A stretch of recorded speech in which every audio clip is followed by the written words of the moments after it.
Welcome to the AI for Interior Designers podcast, where creativity meets cutting edge technology. In each episode, we dive deep into the world of artificial intelligence and explore how it's revolutionizing the interior design industry. From AI-powered design tools to the latest trends and innovations, we've got you covered. So plug in, relax, and let's embark on this exciting journey together. Welcome to AI for Interior Designers podcast. P.S. This intro was written by and voiced by AI to sound like your host, Jenna Gaidusek.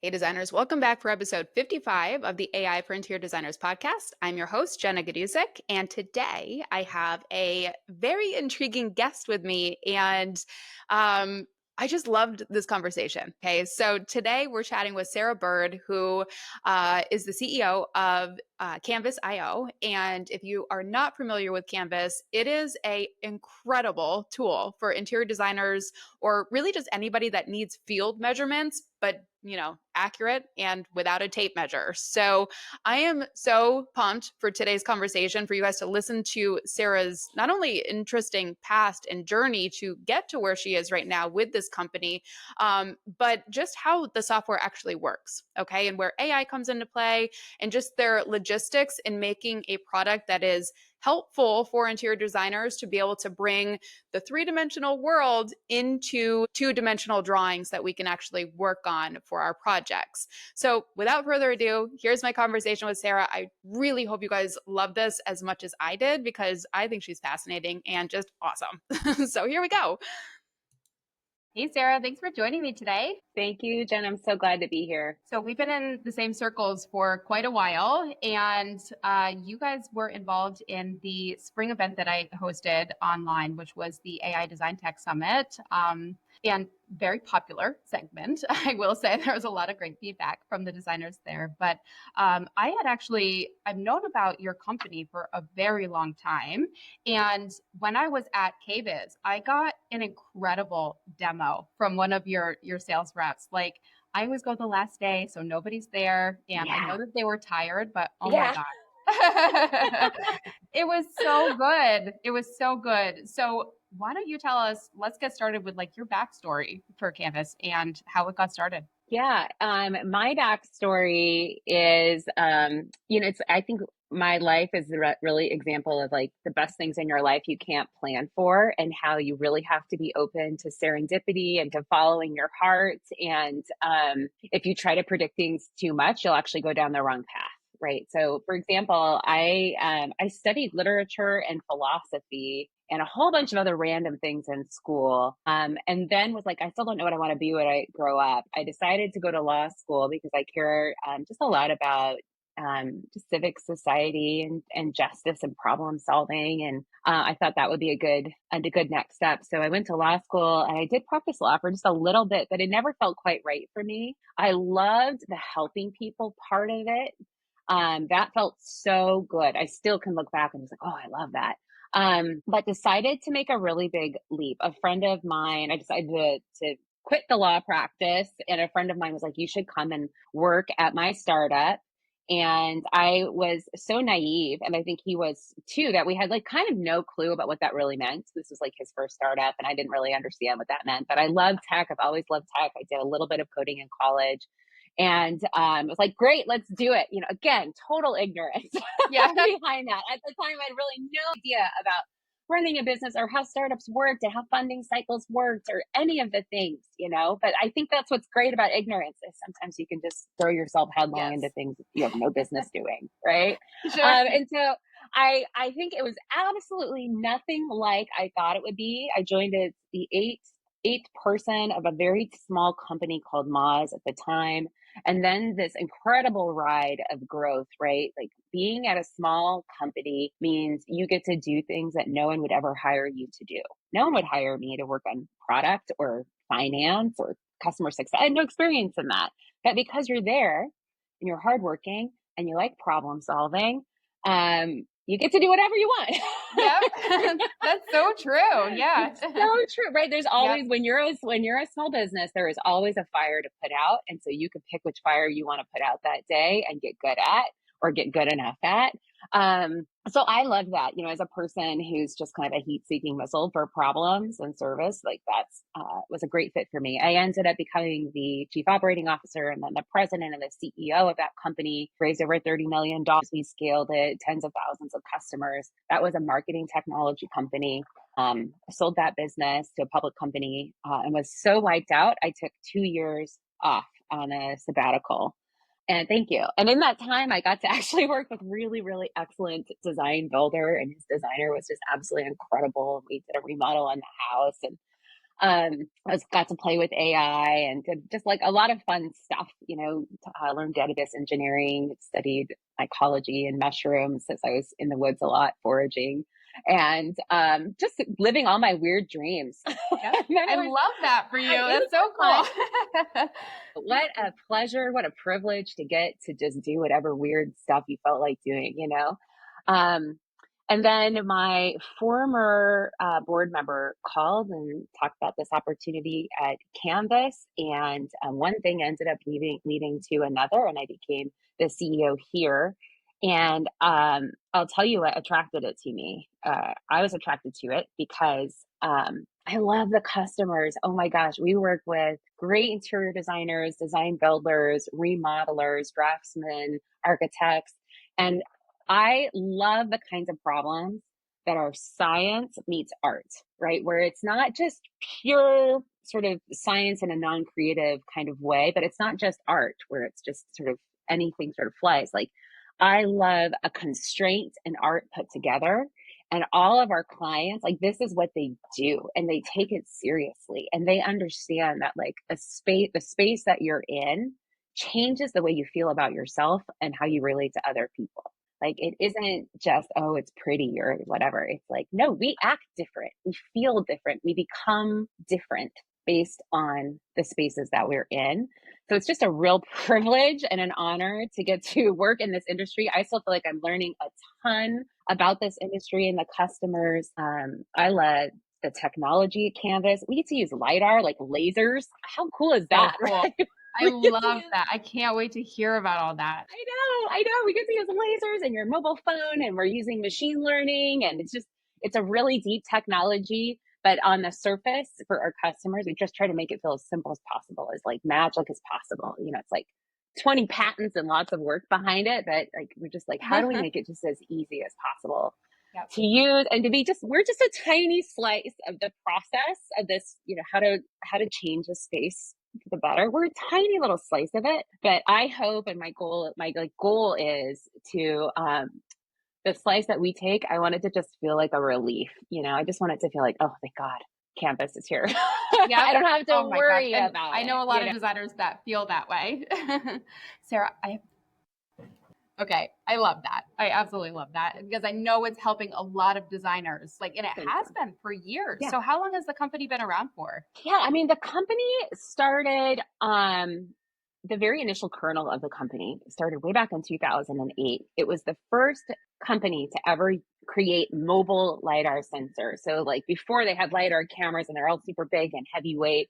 And the original founder's vision was like, hey, we can make this tech a lot smaller, and actually did a Kickstarter, like one of the most successful Kickstarters at the time, to create this like little teeny LiDAR that would plug into your iPad. So the technology behind this has like been around, we've been developing it. And again, have all these patents, more than 20 patents for over a decade.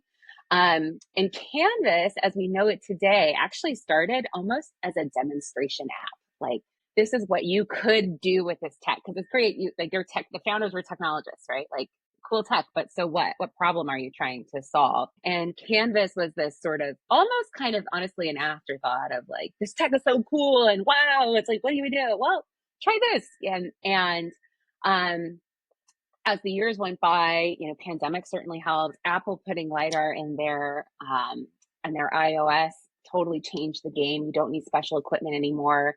And it became clear that Canvas was actually the real solution, sort of software. It wasn't about this hardware technology anymore, that it was about solving this core problem of the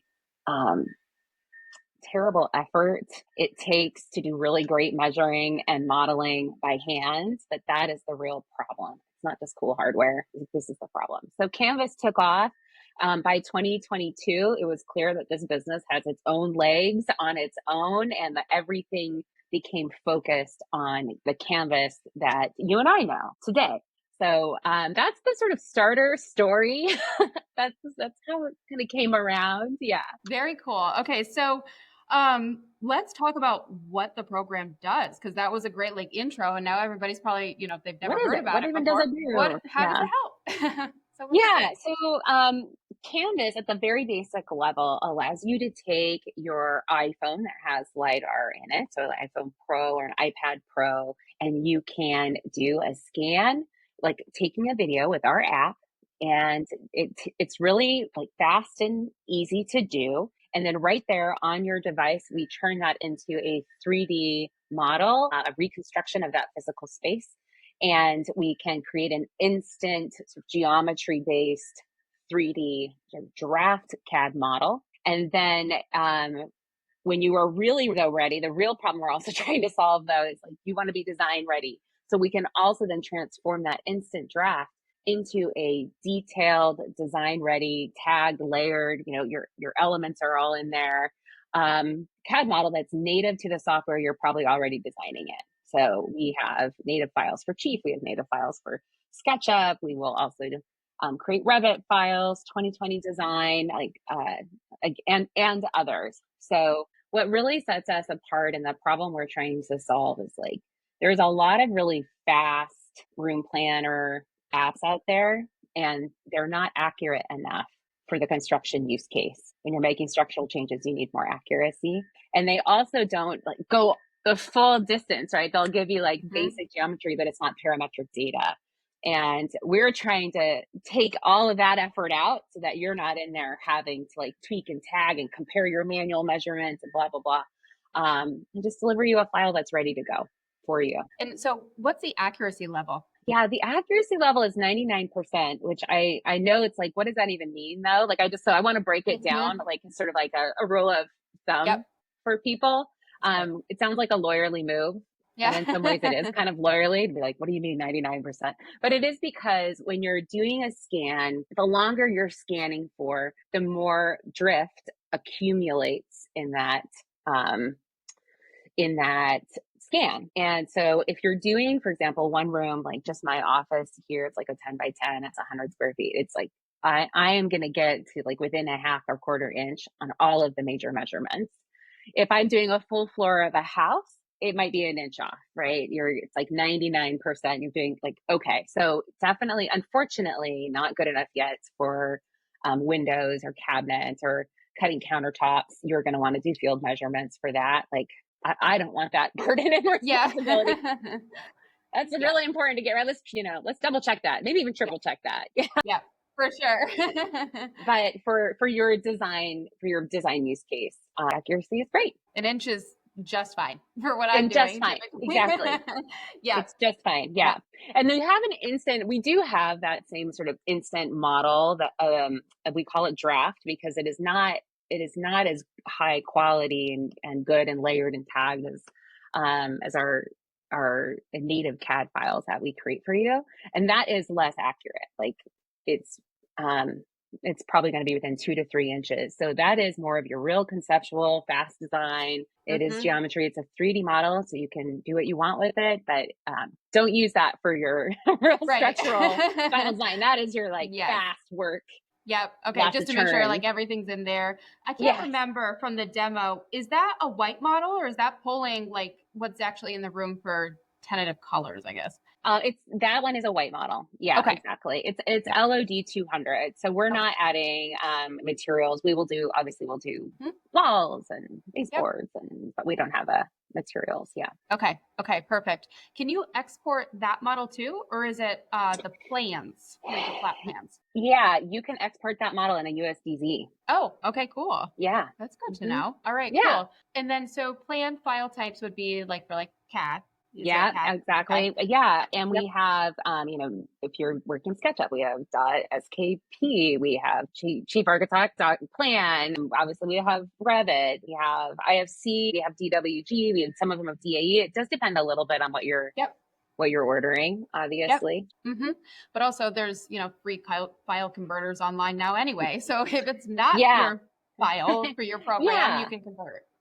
that's right. I will say, like, one of the things we pride ourselves on, like, I want to be I want to be native in all of the major design platforms because I want to have the elements that are particular to that program. Chief has just different object types than you're going to find in SketchUp. And I'm trying as much as possible really to do as much of that work and have it work natively for you out of the box. So, while we provide these sort of more generic files like an IFC file or whatever, it's that's great. I'm glad. I want people to get use out of it. And also the holy grail for me is when you have to do as little as possible because it's just like a miracle. It's like all the right objects in the design software that you prefer to use. So that's my goal. Well, thank you for that. Yeah, All the absolutely. designers. I'm going to speak on their behalf. Absolutely. Because Yeah. that's what we need. We don't need to Yeah. piecemeal things. We need it Yes. all in one. So thank you for forward thinking about that. Yeah, you're welcome. You're welcome. There's a lot to do. I mean, transitioning maybe to AI, right? Today, our software is a combination of AI that helps us extract sort of like what are the walls and the planes and the lines of this 3D reconstruction and gives us a head start on modeling that 3D space. But there's a lot of stuff we really pride ourselves in our models that we don't do automatically right now. Like we're not there yet. We're still teaching and learning and building our algorithms, and we don't want to compromise accuracy at all, right? If our plans aren't accurate, they're not good no matter how detailed they are. Yep. So accuracy, maintaining that. But we'll add today, we add things like outlets and light switches and baseboards and trim and all of these things that our designers really, really love. That's not automatic. We do have humans going in and reviewing it and reviewing for quality control and adding these details. But over time, I hope more and more automation can happen in our process, and that will allow us to provide these models back to you even faster and even cheaper than we can do today. So we're this sort of, I consider it kind of a hybrid model, right? We're doing as much as we can with automation without compromising accuracy, while still trying to provide those details that really make a difference in speeding up your process and catching mistakes. You don't want to miss an HVAC vent, right? You don't want to be like, oh my God, I made a whole plan. Yeah. And there's a vent there. Yep. Yeah. Yeah. And half the time, that's the things that other programs could be leaving out. So I appreciate the fact that you're like, yes, there's AI, but like we're not running in and compromising what we're building. No, we can't for this use case. If you like and when I say this use case, I'm thinking about I think we sort of have two phases, right? If you are just doing conceptual fast design, then yeah, just use like our quick automated instant. It doesn't have to be that accurate. It's going to miss some things. It's not very detailed, but that's fine. You're in just ideation play stage. But when you're really ready to go and you're really doing a serious design, we want to be something you can trust no matter what, and you can count on us to get it right. Yeah. Yeah. So what does the process look like for somebody to sign up and start using it? Yeah. So today, you can sign up on the web, or you can go to the Apple App Store and download the app and sign up there. You do need the app to do the scanning part of it. And scanning is so easy. It is. I do ask everyone to please actually read the 5-step training that Windows in your first scan, because while it's easy, like a lot of things can be simple to do, there are just these little tricks, make sure you open the drapes of the windows so that we can see the edges of the windows. If when we're scanning, you're scanning and the drapes are covering the edges of the windows, I cannot give you an accurate window. But some people might not think about exactly. that. So yeah. Exactly. So the training is it's not hard, but it is important. And the better quality of a scan you can give us, the more accuracy we can give you, and also the faster turnaround we can give you. So things like that. There's another tip that's no moving people or pets, please, in the scan, because the way the laser works, right, is it's bouncing off and measuring back. But if it's bouncing off a moving object, it gets very, very confused. So it is something where you would want to ask your clients, would you mind waiting in the downstairs while I scan the upstairs, because I don't want to confuse the LiDAR while I'm doing this scan for you. And yeah, put the dog away for a little bit kind of thing. So there are tips like that. Again, they're not hard, but you do need to know them. Turn the lights on, keep the doors open and don't move, and open and close the doors while you're doing the scan, because again, anything that moves has the potential to confuse the LiDAR. So you do that, let's scan, and there are just these great little training tips on how to do it. Practice at home first. That's what I tell everyone. Scanning is free. Like the app is free to download. You can start 2 projects a month for free without paying any subscription fee, and you can just start scan as much as you want in those projects until you feel really confident about it. And then you can view the scan right there to see how you're doing. You can see that instant draft model right there. You don't need Wi-Fi or anything. So you don't have to go to your client's house and be like, I'm sorry, can you give me your Wi-Fi so that I can quickly do this scan? You can just, yeah, right. So you can scan right there. And when you're ready for that detailed as-built, then you will probably want to be on your Wi-Fi back at your office or wherever, because those files can be quite large to upload. You'll upload the file, select the format that you prefer to work in, whether it's Chief or Vectorworks or ArchiCAD, whatever it may be. And we'll give you an estimate about how much we think that will cost, because we charge per square foot. And the estimate, you do not get billed right away. You don't get billed until we deliver the file to you.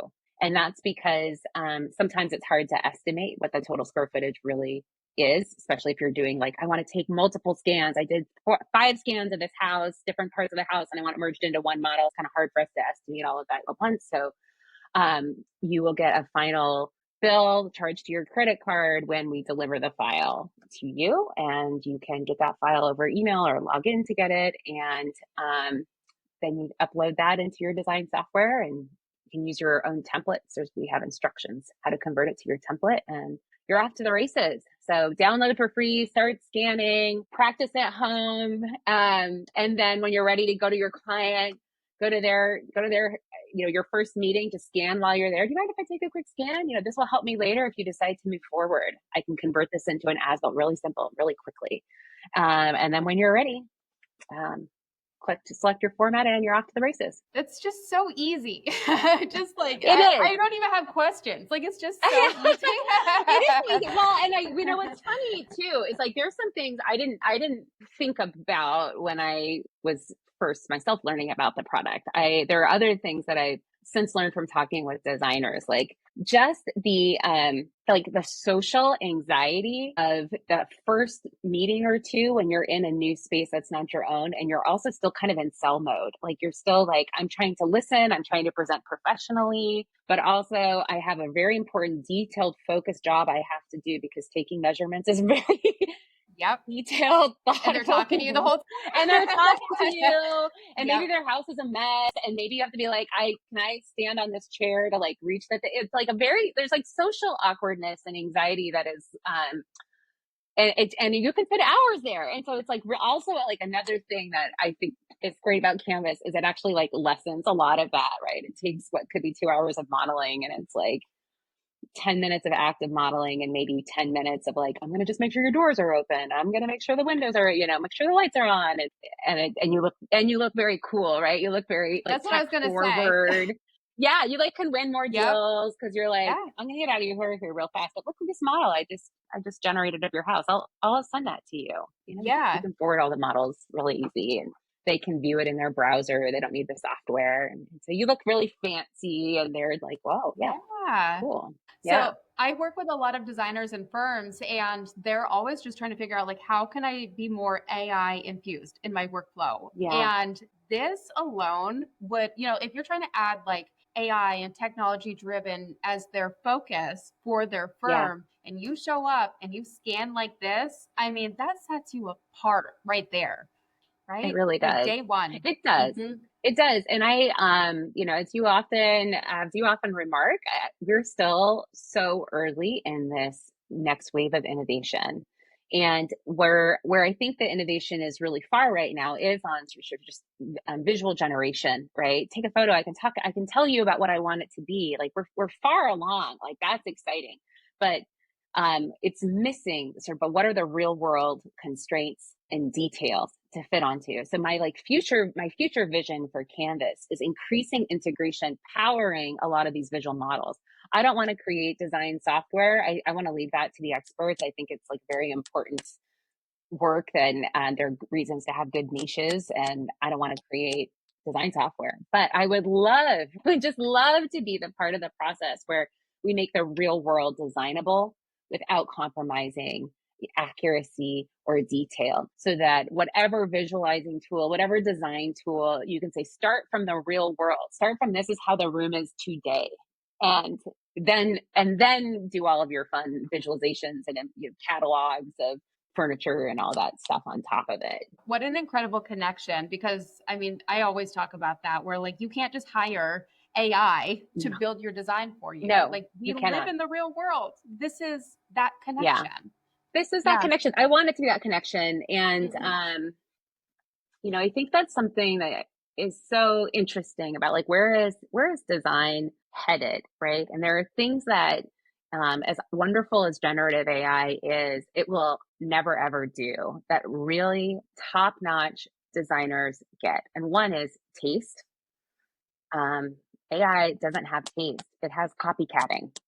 It has I've learned this pattern, I can replicate a pattern, which is not the same thing as taste. And further, it will never understand like the way light hits different textures. Like it can't replicate like what is the feel of a different texture on your stone countertop or your bathroom or something, right? It can't do that. It will never do that. You will always need a great design partner who can translate like, hey, here's like just the hint of the visual image, but now let me actually show you these materials. Let me explain to you my expertise of why you want to choose this fabric that you just can never get in a visual medium and tool, like most generative AI is and will be confined to. Yeah. It's funny. I was talking to Lori Leisure this week from Interior Design Community. I'm not sure if you're familiar with her, but she'll be on the podcast airing here soon too. Great. So we were talking about that and how AI only knows what it knows. And we are the trendsetters. We are the tastemakers. And if we haven't made it yet, then AI doesn't know it exists yet. So that's right. Yeah. That's right. And the sort of language behind it, right? Like you can ask AI to do a mashup, which I think is like part of the fun and the creativity, but I think it's not doing it from a place of either or taste or understanding what the real reference points are behind it. So I think AI is going to massively restructure our workforce and how we think about services and partners. But I am really certain that there is always going to be a place for really great designers, for designers who can see the world and feel the world, experience the world in a completely different way, and for clients who understand that and want that, right? And also there will be, I hope, which I don't think is a bad thing, like the general level of design for everybody can be a little bit elevated because it is easier to get basic feedback on like, why does my living room suck? You can be like, AI can give you you don't have any lamps, you have zero, Green exactly. Exactly. Yeah. So like if everyone can be a level but that isn't really a niche right now that great professional designers can and should fill because there's just economic exchange isn't there. Like people can't afford it and that it's your time is more valuable. And so like, it's like a wonderful thing if maybe the rising tide of great of feedback lifts all boats and we can all live a slightly more beautiful life, and a more functional life and a safer life and a more sustainable life. Like that would be great. But I don't think it's gonna, that sort of tier of design where people want partnership and taste and they can afford to do that. I think that will always be there and perhaps be more important than ever before. Yeah, I think so. I mean, I don't know about you, but I see us almost getting exhausted from the amount of AI and automation where, we go back to hopefully how it was in the 90s. I mean, I'm just being super hopeful, but go outside and play and like get off of our devices. And like now we have time because we've taken little things off of our plate throughout the day. So like we can go have friends again in the real world. I love that. I mean, I'm in my most optimistic moods. That is totally what I see, right? Like even our product, right? We're taking this grunt workout and you can focus on creativity and impact, or you can go have a margarita, or you can, whatever, go play with your kids and go to a movie, like whatever that, you can use that time, however works for you. So I hope that to be true. I want it to be true. I have, when I'm in my more cynical or perhaps like the anxious side of me that's like, God, I don't know if that's how capitalism is going to end up working though. It might just mean we're all expected to produce more because we're more efficient. And so we didn't just shrink our 12-hour workday to 8. We just are expected to do even more because we're just more efficient. And also lower skilled jobs are now totally doable by AI. And so there's a whole, potential groups of people who, how do they contribute economically now if they don't have a higher skill set? Like in my more cynical times, I get very nervous about like, oh crap, it might just increase the divide between those who have a path to contribute economically and be part of a community and be more self-sustaining, and those who cannot because they're lower skilled folks. Mm-hmm. Yep. I think it's going to be an interesting pivot for that tier of work, right? Yes, because agreed. they will have to adapt and find something new, and it's just going to be a different way of doing things. But for a while, it's going to be hard. Definitely. It's going to be very hard. Yeah, it'll be so interesting to see how this transition, how this trans happens. And I hope we can just bring a lot of people along, which is why I'm really grateful for people like you who dedicate so much time, I think, to teaching and understanding and creating materials to help bring people along. Yeah, thank you. I mean, that's always my goal, is to help designers keep their positions and doing what they love more using this technology. And fun, but also being fun. Cautious. You have to be cautious too. And I think like really leaning into like what makes you a designer special. What, like taking pride in what is your secret sauce, and your secret sauce is probably much more about communication, listening, taste, understanding technical constraints and working through them creatively, your ability to partner with your other stakeholders on a project. Like those are the things that, AI can't do for you. Yeah. It's telling that story and being a human. I would love to see more designers behind the scenes with the B-roll, scanning rooms and then posting that, because that tells the story to potential clients. Guys, I didn't just make up these measurements. Here's how I got here. So designers, if you're listening and you use Canvas and you're scanning, get some B-roll, have somebody else shoot it, and tag Sarah. Please do. Scan with Canvas. Scan with Canvas. Love it. I mean, that's how we actually kind of met, is because I just went into your booth during KBIS and got an incredible walkthrough on the last day. If you guys don't go to KBIS and then wait for the last day when it all clears out, do that for shooting your content. It is absolutely, that is a pro tip right there on how to do KBIS without losing your sanity, because it is such an overwhelming experience. Day one at Kohler and everything, it's always a madhouse. I'm give me the last day. That is my energy. Look the same. Exactly. And it's quieter. You can get more individual attention. Yeah, absolutely. Yeah. Those of us working in a booth are a little loopy, but fun. I mean, we all are at that point, because it's Vegas. We've been out, so yes. Yeah, but I'm excited for in Florida again next year. So are you excited to be again? Yeah, we are planning on being there. We're going to have our little model house so that people can actually experience Canvas and try scanning for themselves and not be intimidated. Another thing I really appreciate that you're trying to encourage people to remember to play with this, and it can be approachable and it doesn't have to be scary. And I have that exact same desire and hope and wish for people that just just give it a go. What's the worst that can go wrong? Just try it. Just dedicate 15, 20 minutes to having a little fun. Try to break it. Try to do a bad scan and then try to do a good scan and just see what happens. There's no downside. You don't pay for the scan or the app. It's a free scan. Why not? Why not? Play with it. Figure it out. Yeah. I love that. That's how I figure out everything. I actually don't read instructions ever. It's just kind of my thing, is that I want to break it so that I know how to fix it and can teach people. So I love that tip. That's really good. Yeah. All right. Well, this has been awesome. I love hearing your story. And I know that other designers have been using this for so long that they probably didn't even know the backstory or even some capabilities here. So thank you. I know you've also got a special offer for people that are listening. So we'll put that in the show notes as well. Thank you so much. Yes, I would love for people to use it. It's $100 off, so you can do a good size room. Maybe build confidence. Start with your own kitchen, and then you'll have a nice model of your own kitchen, and you can feel confident in the product that we're delivering. So thank you so much, Sarah. I appreciate it. Thank you, Jenna. Great to talk with you. You too. Thanks for listening to today's episode of the AI for Interior Designers podcast. Don't forget to subscribe to this channel and tune in next week for more AI tips for your design business. See you next time.